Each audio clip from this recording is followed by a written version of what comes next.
I'm not okay. That's just the truth. And I'm scared. I'm really worried for what this month brings. I know I can't keep up this grind of door dashing 13 hours a day to make things work. I'm tired, man. Go out from 6 p.m. to 4 a.m. every day, and then again from 8 o'clock to noon, and I'm not sleeping, I'm not eating, I'm not taking care of myself, but life can't stop. But I also don't know how much more I can take. And I think that's the part that's scaring me the most right now, is I don't know how much more I can physically take.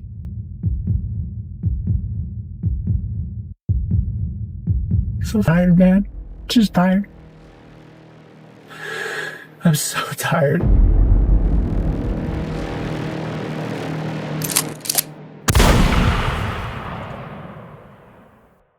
Hopes of a quick deal are fading. Well, wishing one hand, shit in the other one, see which one fills up first.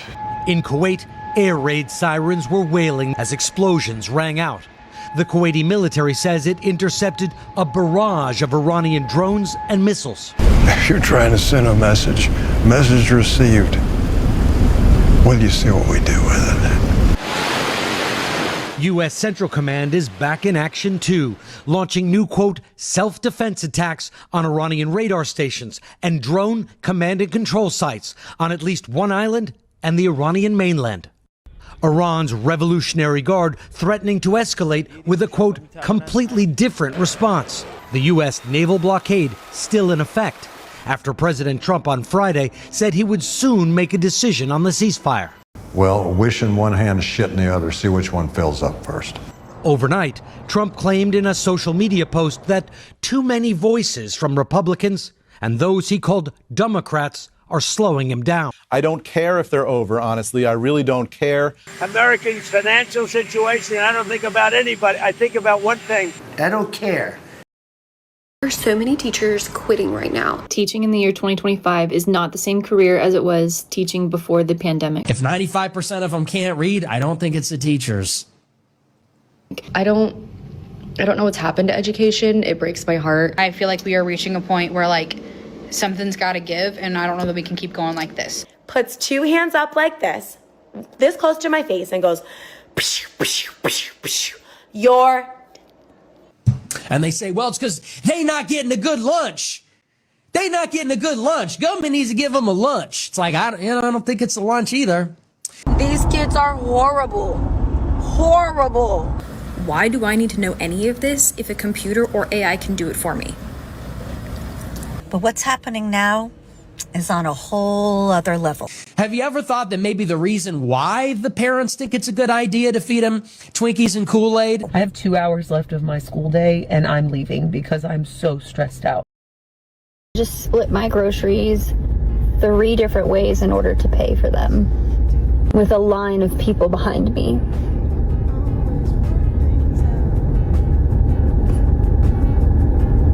I wanted to cry so bad walking out of that store. It was so embarrassing. All I want to do is provide for my family and my friends and myself. I want to create a future where I can help other people. And I can't even buy my own groceries right now. I'm so done struggling. Not sure how you guys are supposed to know about this, but I'm coming across viral videos that are not on the news. America's #1 peanut butter contains weed killer, pizza crust containing pesticides at the highest level recorded, how the entire chicken industry is going to be made from lab-made bioengineered chicken. And at the rate they're making it, it's being sold somewhere, you're probably eating fake chicken. And that's not all. Brand new salmonella recalls go beyond Kroger croutons and are affecting Walmart now and Aldi and other pizzas. And this issue is continuing at a rapid rate. More than 3 dozen snack products pulled as salmonella fears hit major brands. Why is it that everything that we buy nowadays from big box is either contaminated or got some kind of toxins? I have a feeling you guys are never gonna buy this stuff ever again. Important information you should know today. This is how crazy grocery store prices are getting. For making a casserole, I made a chicken and broccoli casserole tonight to bring over to my sister's. It fed me, my sister, brother-in-law, my niece, my nephew. There was a little bit of leftovers that I left with them for lunch the next day. But this is like a chicken and broccoli casserole. This is kind of a staple in the Midwest. It's not typically an expensive thing. It's like a cheap way to fill out, to feed a bunch of people. I went to my local grocery store, so this wasn't a Walmart, and my local grocery store is more expensive than something else, but this isn't like a fancy grocery store. Like, this is the local grocery store that many of us go to because it's right there, right? It's local homework. $33 to make a single casserole. $20 for 2 pounds of chicken. $8 for 2 bags of frozen broccoli. I was astounded by the broccoli prices, by the way. And it's not like it would have been cheaper to get fresh broccoli. It would have been more expensive to get fresh broccoli. $3.50 because it was on sale for a block of cheddar cheese that I grated. The soup was that goes into it, 2 cans of soup. They were 2 for $3. I got the generic brand, and I already had the stovetop chicken stuff at home, which is good because if I got it from there, it would have been an additional $7 to come to $40 for a freaking casserole.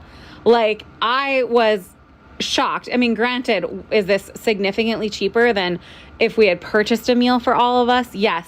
Could I make much cheaper meals? Of course. But to spend that amount of money on a single casserole, because everything besides the 2 for $3 soup was like, sorry, what is that? How much is that? Are you freaking kidding me on that? Check this out. It has not melted. No bugs have touched this. It sat out all night. I've already done this test before already, y'all. 2 years ago. Not even joking. Yeah, see? Yeah. Now, we want to know why there's no mold, there's no melt, there's not even any dirt on this stuff, dude. I would highly suggest, though, to stop eating this, man, and stop feeding this to your kids, seriously, because look, that should have done something else. I know y'all are going to say, well, it doesn't have ice cream on your box anymore, dude. That's the point. That's the point, y'all. Come on, man. Like, dude, we quit eating this. We lost 100 pounds apiece, my wife and I did.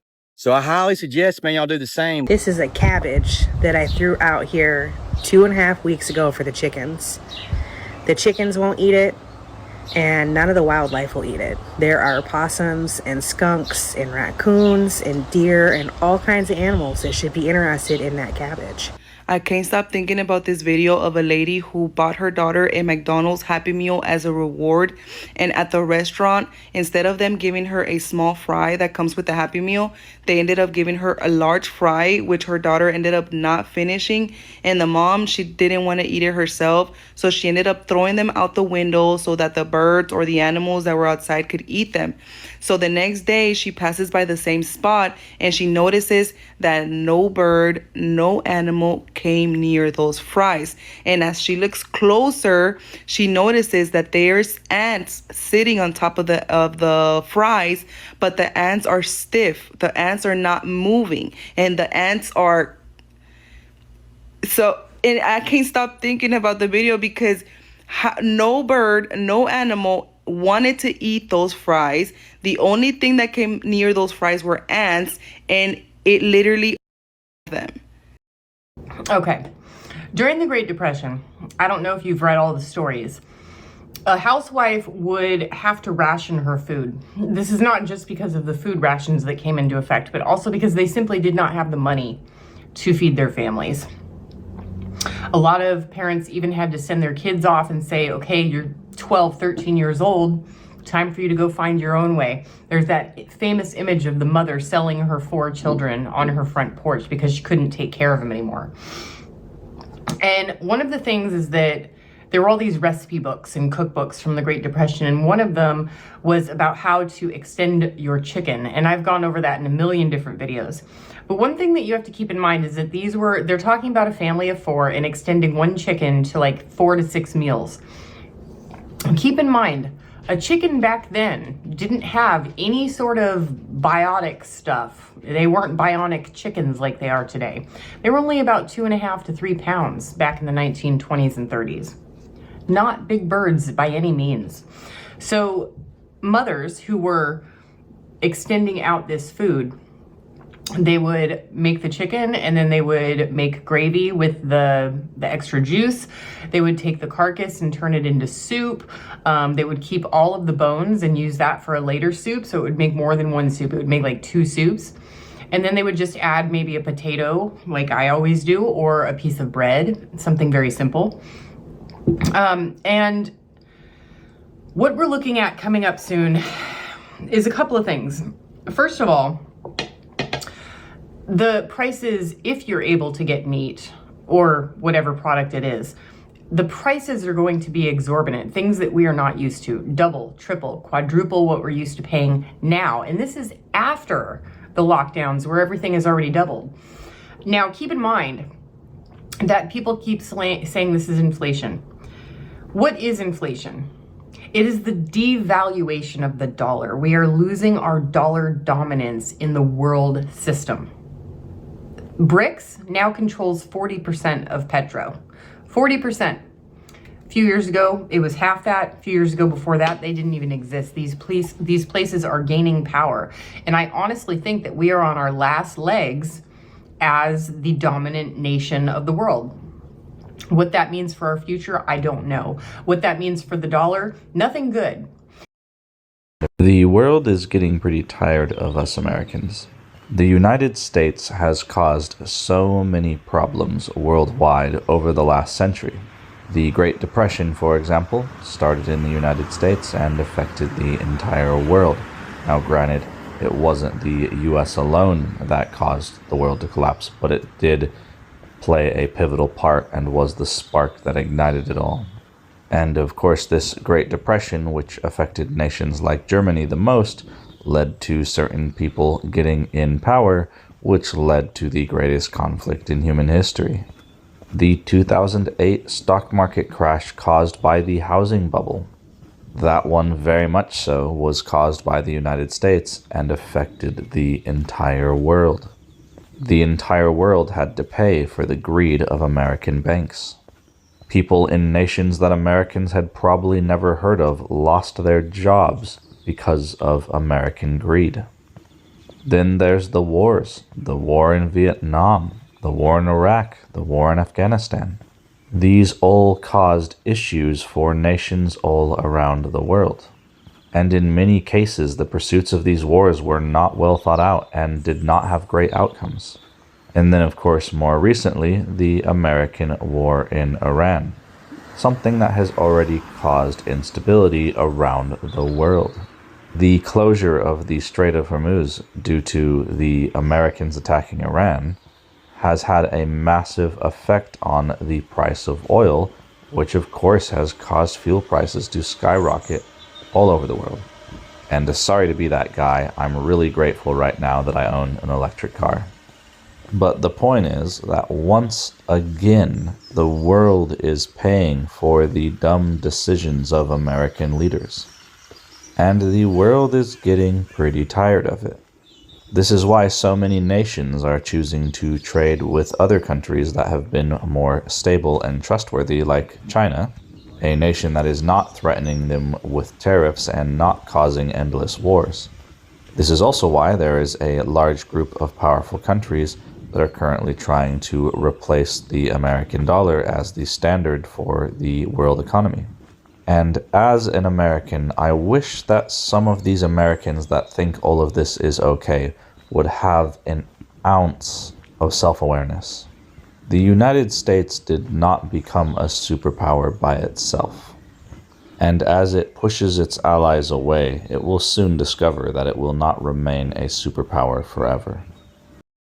Everything is manipulated and everything in our reality is a scam. From the banking system to the stock market to the version of history that we're taught. It's all one big giant Ponzi scheme. Social Security is not security. By the time you get back what you paid into it, inflation has already depreciated its value. Banks are not protecting your money either. Since 2020, banks have been allowed to keep 0% reserves on deposits, meaning they can loan out virtually all of your money. And the Federal Reserve is not federal at all. It's a private banking system that does not serve the public interest. The Federal Reserve has equity holders, and they are not American, just like many of the other central banks around the world. And even the language is manipulated. So a trust fund The word trust does not mean the same thing to them as it does to us. You're told to trust people with your money who do not give a damn about you. Inflation statistics, unemployment statistics, and the economic data are all manipulated. The stock market, highly manipulated.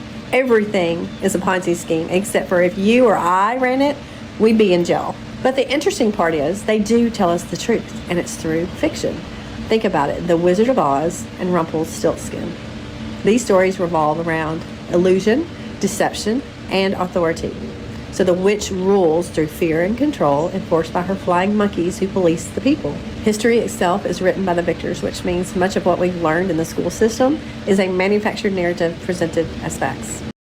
Americans saw 500 ads daily in the 1970s, but today that number is over 5,000 ads, and executives are just getting started.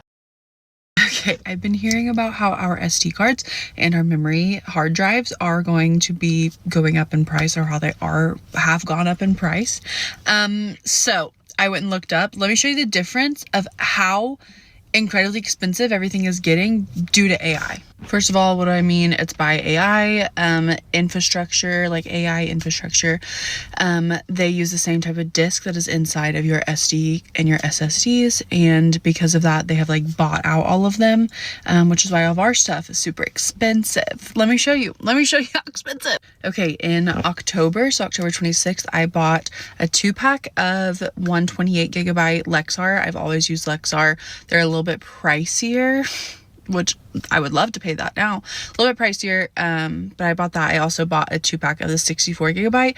Let me just show you what the 2-pack of 128 costs now. I bought it for $69. Now, if I was to buy it, this is literally the exact same thing. Last purchased October 26th, $129. What? So the price has almost doubled in the last few months because of AI. Now this one actually makes me want to throw up. I got this November 6th. It was a 4 terabyte hard drive. 4 terabyte may seem like overkill. I have found that my 2 terabytes fill up too fast, so I've been getting 4 terabytes. I bought it and it was an expensive buy. I bought it for $293, and that kind of hurt a little bit. Okay, let's go see what it is now. This is the exact same thing, 4 terabytes, the exact same color, $657. That is over double the price. And all of this is due to AI. Was anybody else's Duke energy bill astronomically high this month? Mine was $400. What the hell? What the hell is going on with Alabama Power? Cause this is some bull. My bill has went up around 60% compared to what it used to be. Texas oil insiders just issued an apocalyptic warning for the economy on what's about to happen with oil next. Because right now, inventory levels are approaching critical levels, and this is something completely unheard of. The risk? 4 out of the last 5 energy shocks pushed us right into recession. And right now, we're already in the early stages of one, suggesting we could be on the cusp of something much worse. Gas prices are continuing to rise, and experts from Gas Buddy tell us the current average price per gallon here in Maine is $4.35, a number that has significantly risen in the past few months. Average gas prices in Maine now up 43 cents from a month ago, and now up a whopping $1.36 from where we were a year ago. Patrick DeHaan is the head of petroleum analysis at Gas Buddy. He tells us there's a direct link to the ongoing war in Iran. What President Trump has told his cabinet and his administration earlier this week, and that is to prepare for an extended blockade of the Strait of Hormuz. That sent oil prices up nearly 8%, back above the $100 a barrel mark. And that's what's pushing gas prices back up again, as the prospect that the Strait is going to remain closed for the foreseeable future. DeHaan says seasonal changes like the switch to summer gasoline also contributes to price hikes. But he says due to rising demand, prices will likely continue to go up. We pay more each day. It's around like $4 now. That's a lot. We spoke with a handful of people at gas stations today, and all of them shared a similar message. Prices are just ridiculous. They have to come down soon because a lot of families can't afford it. It's definitely put pressure on my family, and I think a lot of families generally. Increasing prices prompting questions about the potential impact it could have on Maine tourism ahead of summer. I think it's going to hurt our local tourism quite a bit. If I had to be honest, I know that a pretty big proportion of our tourists are drivers from Canada. If you're new here, hi, I'm Carly, I'm 25, and currently I'm living out of a storage unit with no home base and running my 5-year business out of the storage unit. I will tell you, as soon as I get my own place again, I am going to be so grateful, because I did not realize how much of a big thing this is to have to like haul things back and forth every single day. It is exhausting, but you all know this is like my job is my love of my life, so I don't care for the extra struggles or hardships because I'll make it work no matter. More and more people are really struggling here in the United States to put a roof over their head. So over the course of the night, I've been asked to give a backstory of how I became homeless out here in Broward County, Florida. So a little over a month ago, I was laid off from a family-owned company who was in business for about 14, 15 years. Business got slow, and they ended up having to let some people go. I found out very, very quickly right after that, once I tried to hit the ground running, it's tough to find work out here, especially when you're applying for jobs online and trying to get callbacks. Now, fast forward, because since I don't own a car, I was able to pay my own bills, rent, roof over my head, cell phone bill, etc., gym membership. But all that kind of just dried up very quickly. I couldn't afford to pay my rent anymore because there was no money coming in. So therefore, I ended up having to sell all my belongings, pack up all the important things into a duffel bag and a backpack, and now that's how I'm now living on the streets. I live out of a backpack, and I live out of a big duffel bag. Now, in order for me to stay clean, use the bathroom, charge my phone, stuff like that, I do use a gym membership. That allows me to keep myself properly groomed, and also to shower and be clean on a daily basis. Like just right now, I just left the gym because I just showered and cleaned up and everything. Because early this morning around 4 a.m., I helped a gentleman do some moving some furniture and packing up a big giant tractor trailer. And so I'm able to get a few bucks here and there, but ultimately the goal is to get off the streets. Hotels cost a lot of money. Sometimes it is tough to get into shelters. But also there are places I try to stay within a reasonable distance of the gym, because I like to keep my duffel bag locked up there during the daytime, so I don't have to tote that around all day. And then I grab it at the end of the night, and then I bring it with me to where I'm going to be for that evening. But first off and second off, I just want to say thank you for all the comments and all the support. Really means a lot.